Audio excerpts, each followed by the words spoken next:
I'm extremely excited for today's deck, not only because it's Mardu, my favorite color scheme, but because also it's one of the most competitive decks we've built in quite some time. It is a Mardu mid-range deck built around the Archangel of Wrath. If you guys don't know, it's a 3/4 flying angel with lifelink, but when it enters the battlefield, it has a multi-kicker to deal out 2 damage to any permanents you want on the battlefield, or even go face with, and it also, generates that lifelink on that damage, which is really, really cool. A card I've been wanting to build around for quite some time, and we landed on this Sarah Paragon package. And if you guys don't know, this card allows us to play permanents from our graveyard back to the battlefield with converted mana cost 3 or less, which is great news for us because the rest of our deck consists solely of that. We've got some great early game with Evolved Sleeper. We've also got the Guardian. Both of these cards are great to get down early and dish out some early damage, especially against mono blue, where we can kind of tempo up that Evolved Sleeper. It's a fantastic way to scry and look at the top of your deck with the Guardian. We've got a really fun mid game with things like the Blood Tithe Harvester, Fable the Mirror Breaker, which not only puts cards in the graveyard for us to use later, but can copy that Blood Tithe Harvester, and we can use that copy to sacrifice to kill some things on the battlefield with the blood tokens that they generate. It's a very powerful deck, guys. We have a really good game where we can kind of go aggressive and hit their face, or we have a really fantastic late game where we can kind of get a ton of value with the Sarah Paragon after things have been swept up and people are kind of slowly running out of value to be played. It's a really fun deck. Again, pretty competitive. We ran this thing up pretty high in the Mythic ladder here today, so I hope you enjoyed today's video. Before I go, there'll be a full deck breakdown at the end of today's video, so stick around for that. In the meantime, there's a link below for the full deck list, and if you guys enjoy content just like this, don't forget to give a like, subscribe, all that good stuff. It helps out so very much, and I'd greatly appreciate it. But with that being said, guys, enjoy today's games. We'll see you back here at the end. Peace.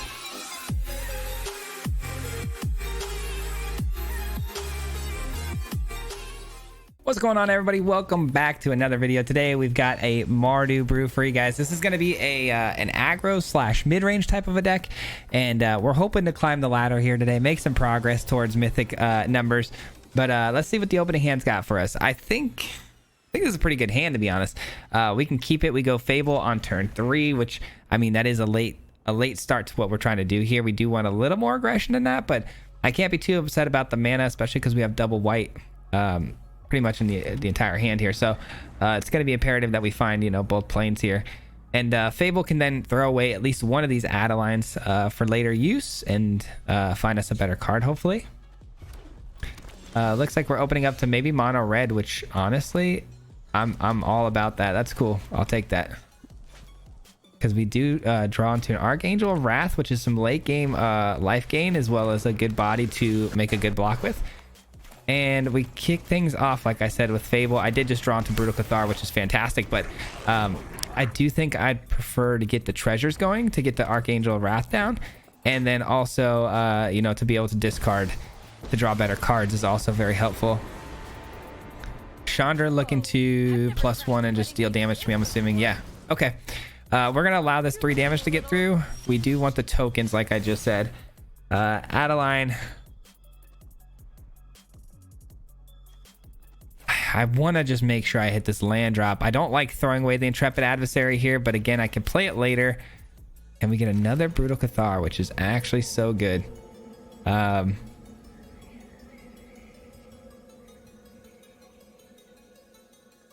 of want to go Adeline. Adeline's a very good body. Yeah, Adeline's a great body to block with here against the Riveteers.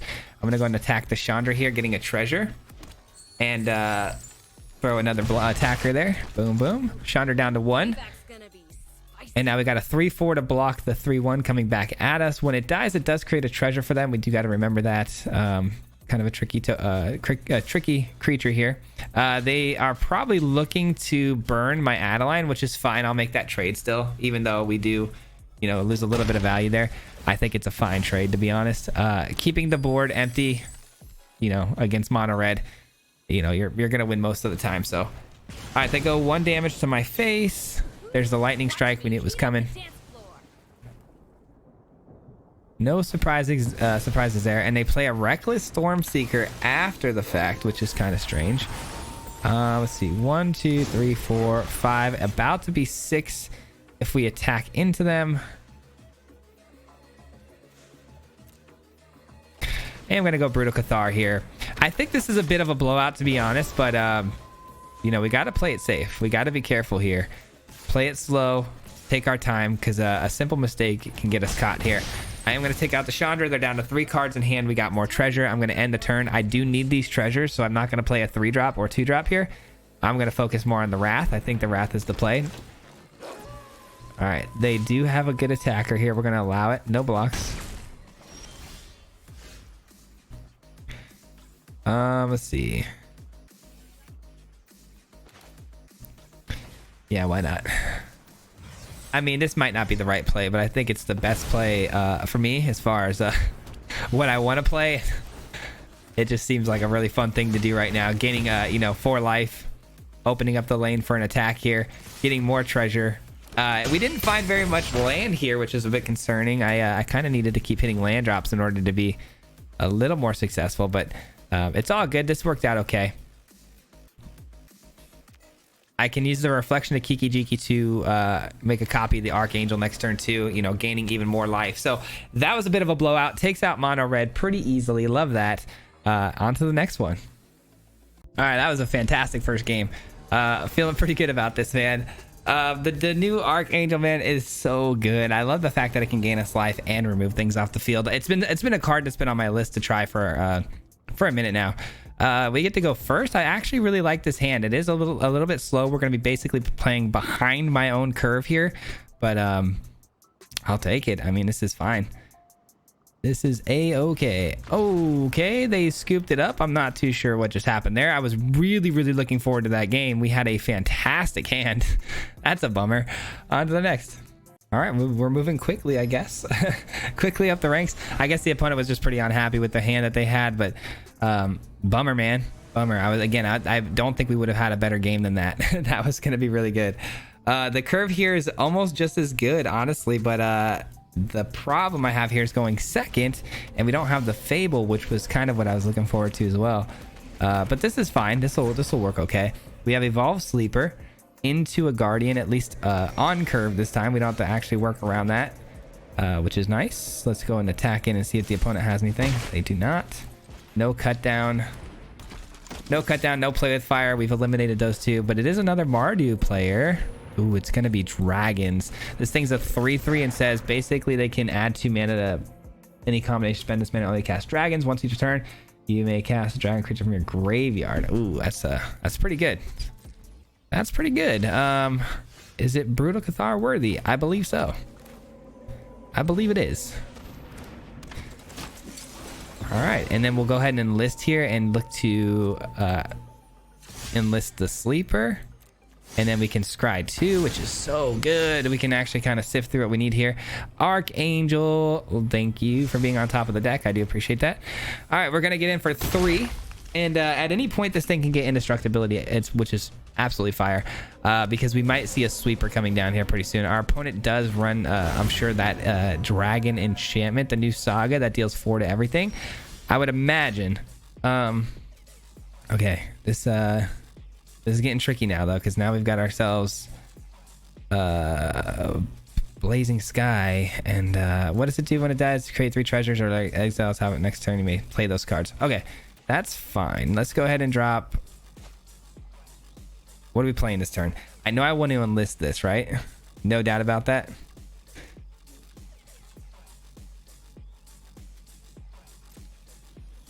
Definitely gonna enlist this. Do we attack in with the sleeper and then maybe try to level it up twice, giving it death touch? That could be a tricky way to get the creature dead. Think so. I think so. That's not a terrible card to have on top, especially with the 4 mana about to be available to us. All right.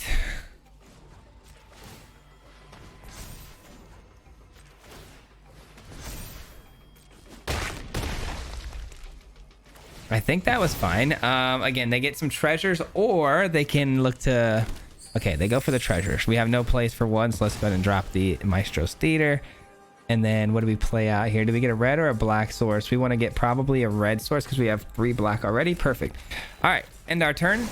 Transform Brutal Cathar, which is fantastic. And then we can hopefully transform it back next turn. They say nice. Yeah, they see the same situation brewing here, so they got to be really careful about their next couple of plays. All right, that's fine. The only problem is I don't have a way to play 2 spells next turn, I don't believe. Oh, you know what I did there? I actually screwed up. I actually screwed up my top deck, didn't I? When I went with the Maestro's Theater, we actually reshuffled the deck, and we had a 2-drop on top, which is a bit of a bummer that we lost that. All right, something to learn from. This is definitely coming down this turn.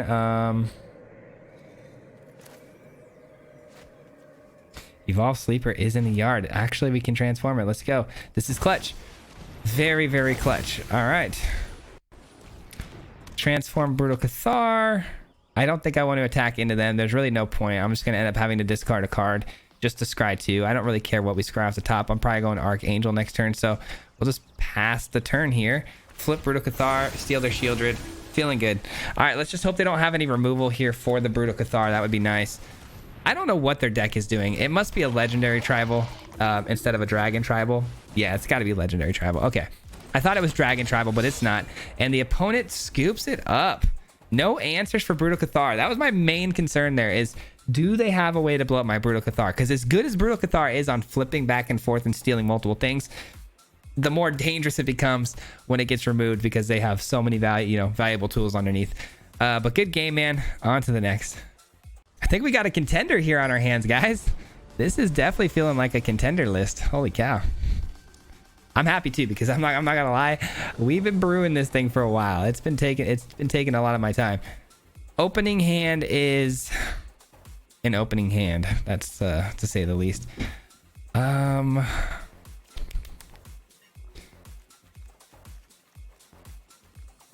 I think we have to keep it. It's a bit of a bummer, but I think we have to keep it. Brutal Cathar makes things a little better. We'll give him the hello here. Ooh, it's Esper. Okay.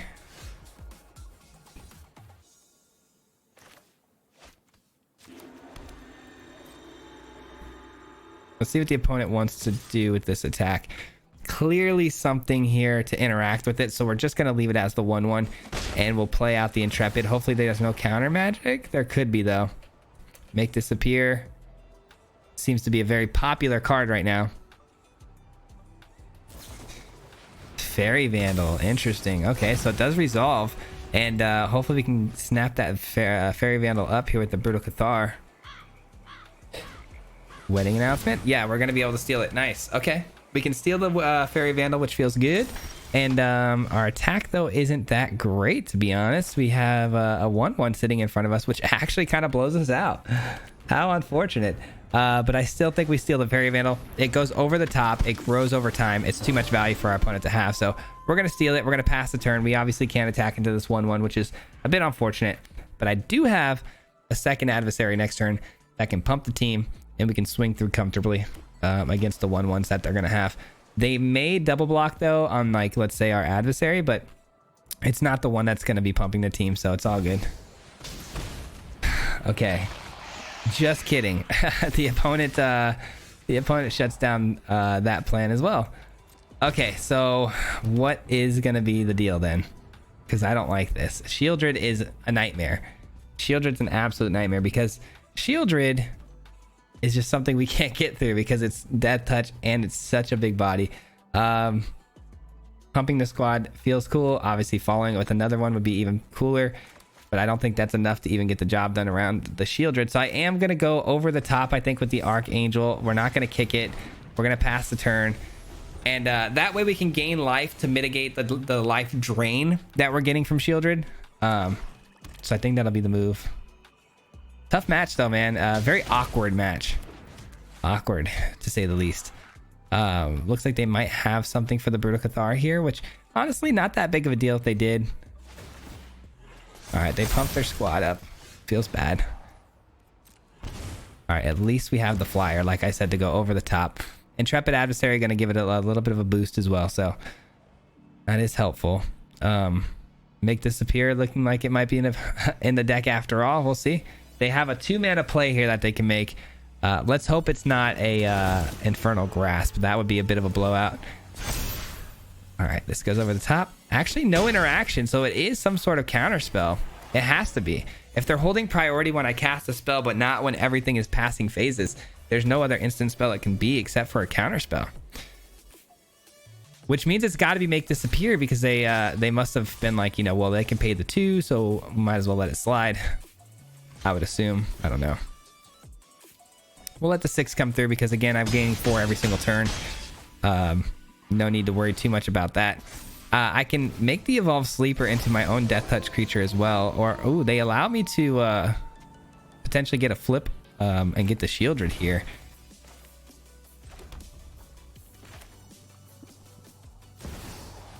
All right, let's make sure the auto tapper doesn't absolutely gut us here. Gonna get the Intrepid Adversary down. Again, it's a make disappear. It's got to be, because they know I can pay the 2, so they're reluctant to play it out, I would imagine. Could be Syncopate though too. I didn't see how much mana they had last turn. It is make disappear. Okay. I think we allow it. Oh, they did casualty. Yeah, they casualtied 1. Yeah, they did. Okay, I missed that. All right, so that's fine. We let it resolve then, obviously. Decline, and then we'll look to Sleeper, which does flip our Brutal Cathar, so all good. All good, baby. All right, Wrath goes over the top for 4. We still don't want to attack into Shieldred just yet. We are going to flip Brutal Cathar, stealing Shieldred. Brutal Cathar really getting its money's worth in these last couple of games, isn't it? All right, let the games begin. We can finally start attacking through their defenses here with our board. And they're down to 1 card in hand. Looks like it's no interactive cards this turn. And we finally hit the elusive 6 mana. So we can blow something up here, but unfortunately the creatures are 2 toughness, which makes things a little tricky. I'm sorry, 3 toughness. All right, so we're probably gonna go face with this damage, yeah? Yeah, just go face and just go over the top. Let's just keep playing over the top. This will at least put him at lethal. Yeah, we're good. We'll just put him at lethal for the next turn on the Wraths. I don't think they're going to have a sweeper here. They haven't shown us any sort of potential for that just yet. And then also they've been playing, you know, their own board state as well. So I highly doubt they're going to want to sweep the board. And it is a good game. Let's go. We're kind of cruising through here, man. Kind of dominating right now. Love it. Let's go, man. We're on our way. We are on our way to numbers, baby. Love it. Absolutely love it. If we can just crack the top 1800 today, that'd be great before the video ends. We've already got a couple of games in here, but they've all been pretty quick, so we're probably gonna get a handful more in here. Up against an opponent who is in the top 1800, and we got 2 Evolved Sleepers, which isn't great in this curve out because we're gonna drop 1 land tapped, and then the next land that comes out, well, the Blood Tithe Harvester won't be able to play on 2 either. Yeah, this is kind of awkward. But I do think we keep it. Ugh, this is probably gonna be our first loss, ladies and gentlemen. Doesn't feel great, and it is looking like mono blue, which is even worse. This is probably gonna be our worst matchup, to be honest. Yeah, probably. Let's avoid a Syncopate at least, you know? Nice. We avoided the Syncopate. Could have played the Guardian out, but the Syncopate, you know, being a viable counter for our opponent, we don't want to walk into that.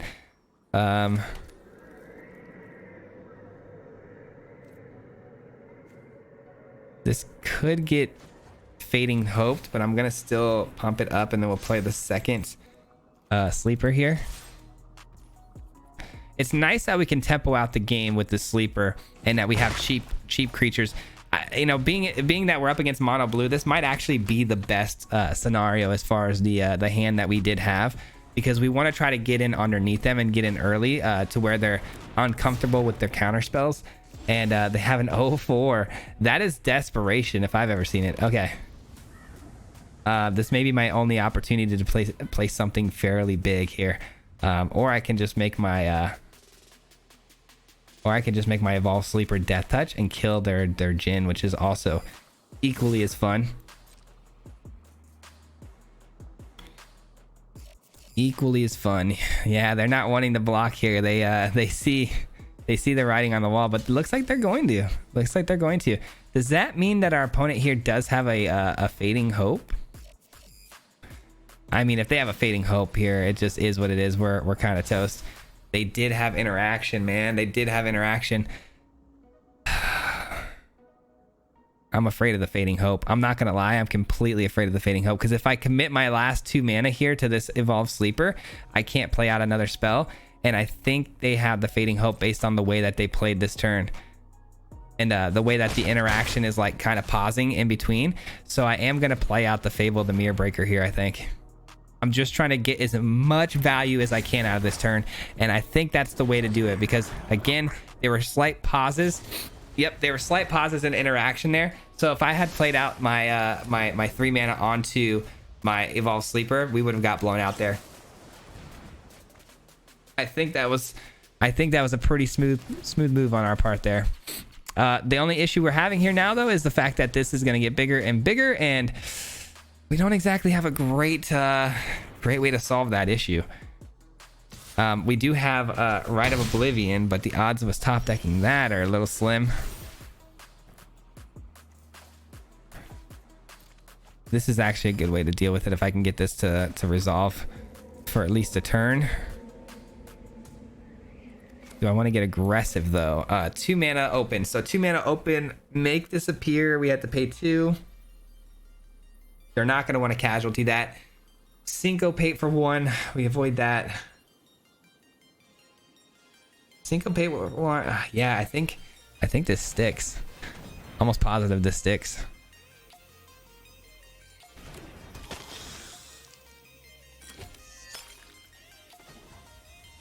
I'm trying my darndest to just avoid every sort of nonsense that tomfoolery that this blue deck has, man. It's hard. It is a hard deck to navigate, that is for sure.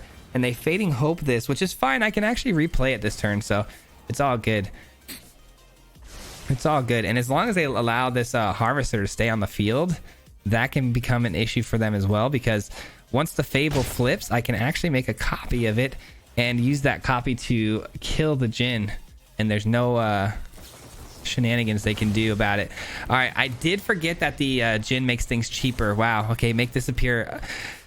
Okay, so let's try to remember that. I am gonna forget about that ability, the Djinn's ability to make things cheaper.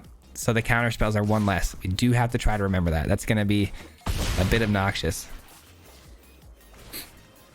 Okay, 3 cards in hand. I mean, we might be able to get through this, guys. I hope. I really, really hope so.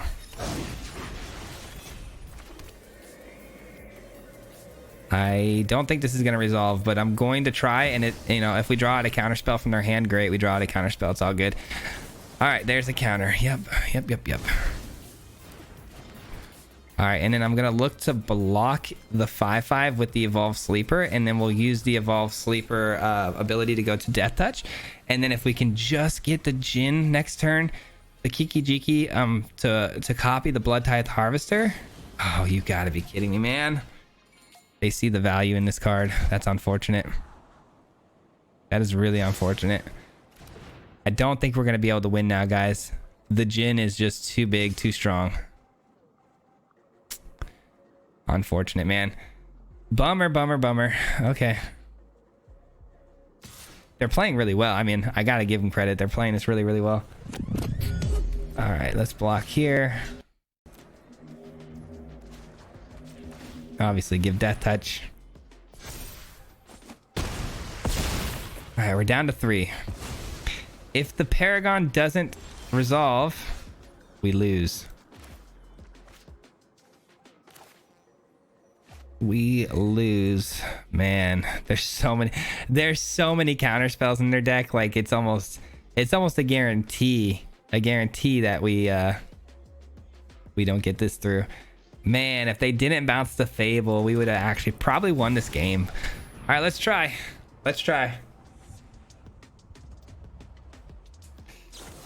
It is a counter spell. Womp womp womp. All right, good game. That's a bit unfortunate, man. It is what it is. It is what it is. Ah, brother. We had the answer to this by tapping this and killing it. Man,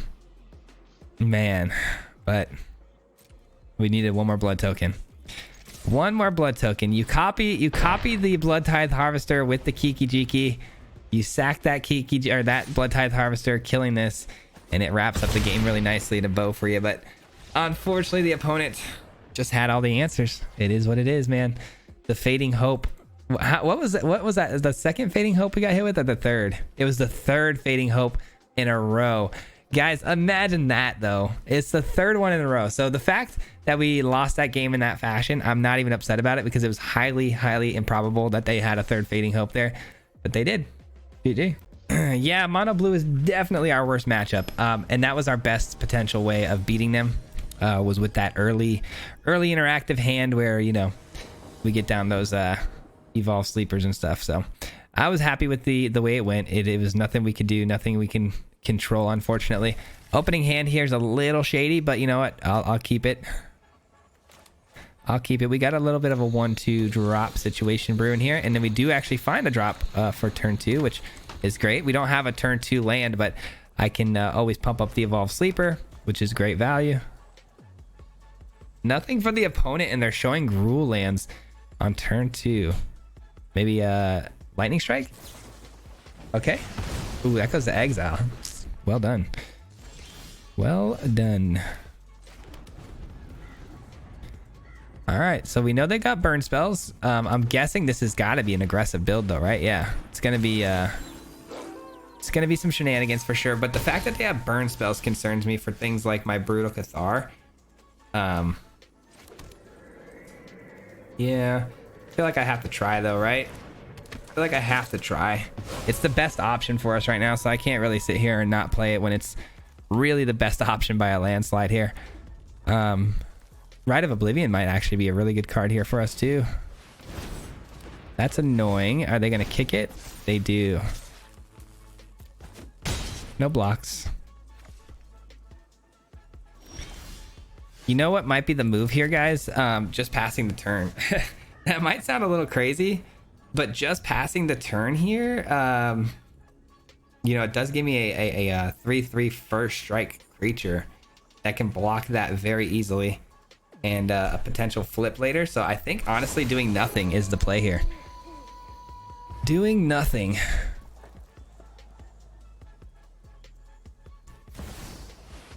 Oh, okay. Gonna have to answer that at some point.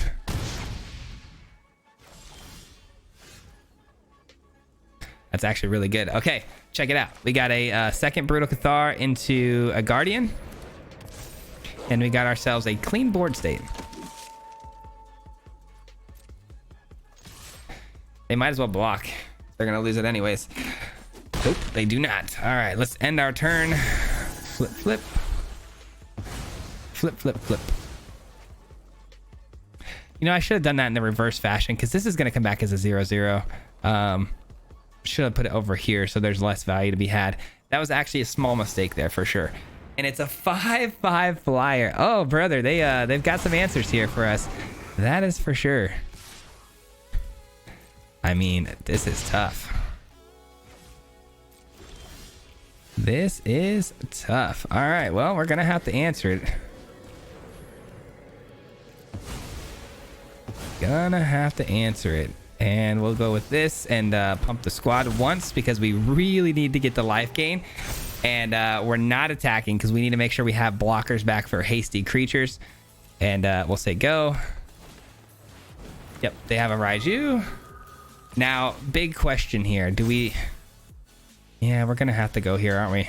I hate that, but you know what? It is what it is. I absolutely hate it though.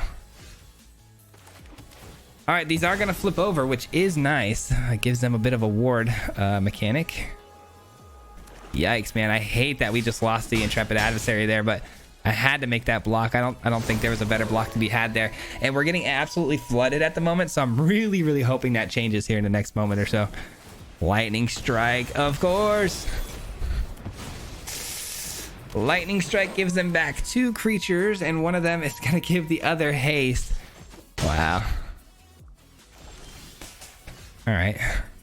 Interesting.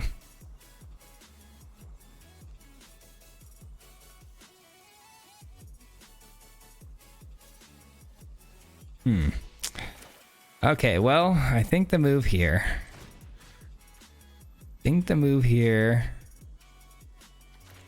get rid of this. Sack this.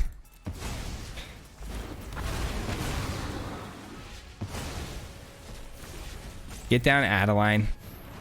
Adeline is a big enough body to block. We just gotta hope our top decks are better than theirs. It comes down to that and that alone. It's pretty simple. Looks like they have a burn spell. That's actually unreal that they have a burn spell here right now. Oh, that's crazy. Okay, well, it is what it is. We get hit with a lightning strike. Oh, nothing. Wow. Whew, I got really scared there, to be honest. All right, let's go ahead and get this down. We attack in, of course. I cannot believe that. I was really like, my heart stopped. I was like, there's no way they found the burn spell. Oh, thank God. Okay, I think we win the game. Ooh. Oh, yeah, we definitely win the game. Ooh. That was too close for comfort, ladies and gentlemen. Way too close for comfort.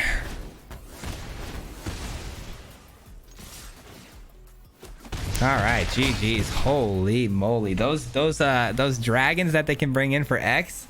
And I made that mistake too. Like I said, it almost actually bit me in the butt. So, pay attention to which Brutal Cathars take which creature, because it really does matter.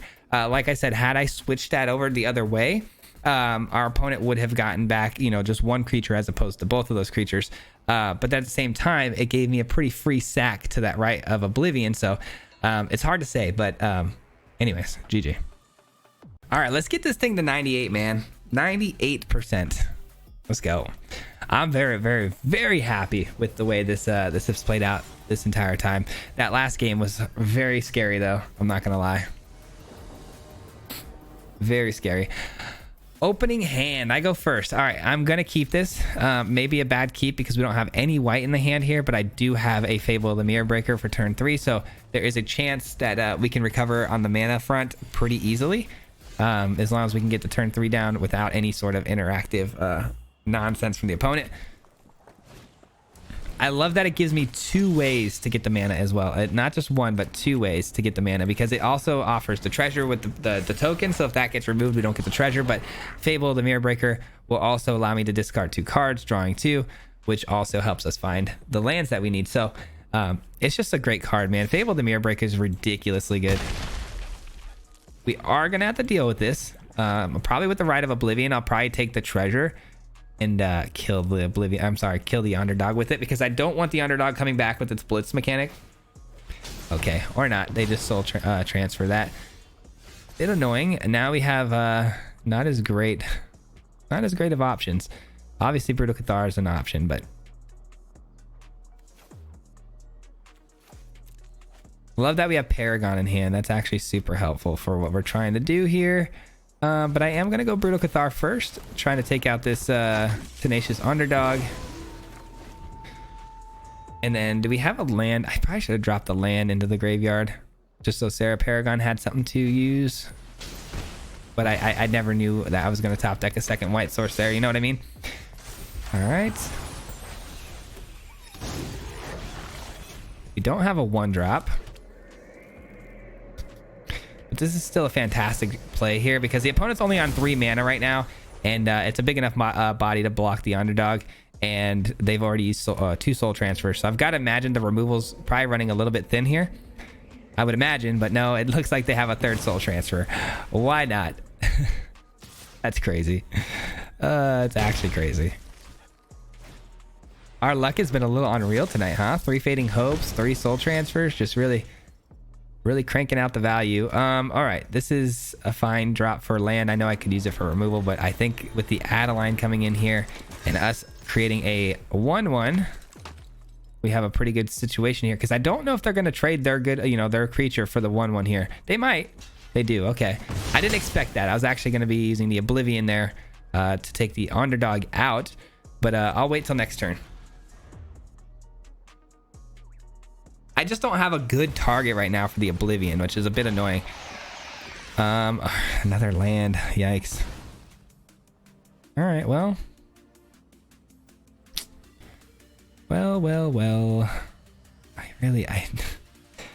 I feel so unlucky tonight. I do. The deck's performing really well, but some of these turns and plays have been just so brutally unlucky.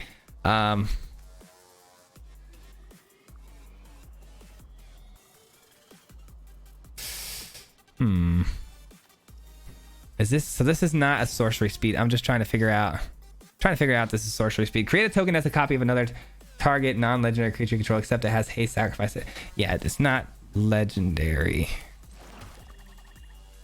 So that's still a bad idea.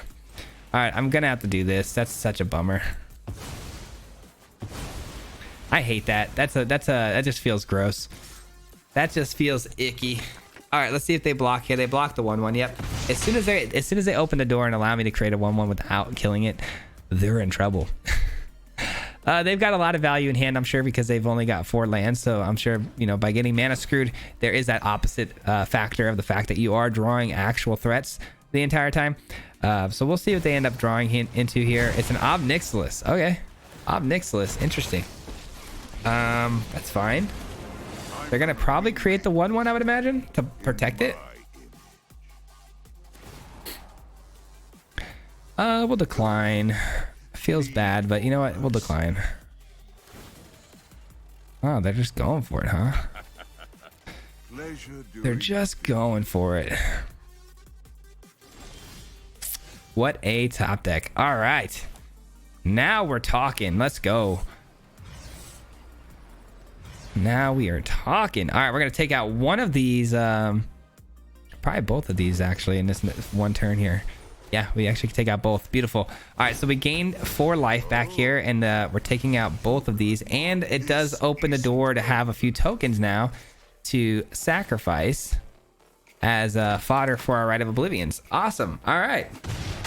Absolutely chilling now. We've got a 3/4 flyer. It's about time that we drew something useful off the top there. Cutting it very close. All right, Voldaren Bloodcaster gets a blood token every time something dies, right? Whenever Bloodcaster another token creature dies, create a blood token. Whenever, okay, that's fine. That's fine.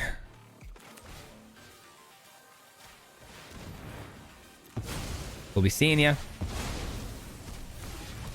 We'll be seeing ya. Do one of these, and Evolve Sleeper. I think they had a token they sacrificed while I was reading that, which is why they were able to draw a card there. All right, we're gonna get 3 over the top. That gains us 3 life. They let the 1/1 through because they don't want their Voldaren to die, and we're left here with an Evolve Sleeper of 2/2 as well, and a blocker with the Adeline. All right, feeling good. And another Rite of Oblivion eats their their braids again. They sack the blood token again. Free card. You know what? I'll use my blood token as well. You're not the only one with blood tokens to sack, my friend. All right, we'll be seeing you. And we, again, just attack in with everything, I would imagine. Yeah, I mean, let's just go as wide as possible. We don't care about the 1/1s that we lose here. And we do end up winning the game. It was looking very, very scary there for a minute again. But our deck does a really good job of coming back into the late game. And one of the MVPs of the deck of allowing us to do that is this Archangel of Wrath. Such a broken card, man. Absolutely love it. But all right. That will conclude today's gameplay portion of the video. We're going to break the deck down now in full. But before I do so, I want to give a huge shout out to everyone who made it this far into the video. I do appreciate that very much. Helps a lot with the YouTube algorithm. So I want to say thank you at the end of every video to let you guys know how much I appreciate you for sticking around. With that being said, let's take a look at today's deck. So, of course, wanted to play the Archangel of Wrath. This card is sweet. I absolutely love this card, especially in the late game when you can kick it for the 6 mana and just deal that late game damage where you're gaining life, essentially turning the game upside down, especially if we're falling behind a little bit. This thing can turn the game over in your favor in one fell swoop. Wanted to try this card for quite some time. We put 3 in the deck because I didn't want to go too heavy on this thing. We had 4 in the deck, but I cut it to 3 because we do run a Sarah Paragon package, which we really do need to be focused in more on the 3 mana or less permanents. So the rest of the deck, pretty much aside from Rite of Oblivion, consists of all 3 mana permanents. Now, mono white's been really, really good lately, so I did kind of go with a mono white-esque kind of a build. We have the Guardian of Banala into Intrepid Adversary, into Brutal Cathar to kind of tempo out the game, you know, exiling their creatures while we're dealing damage, and then also an Adeline, which can get super aggressive and go really wide.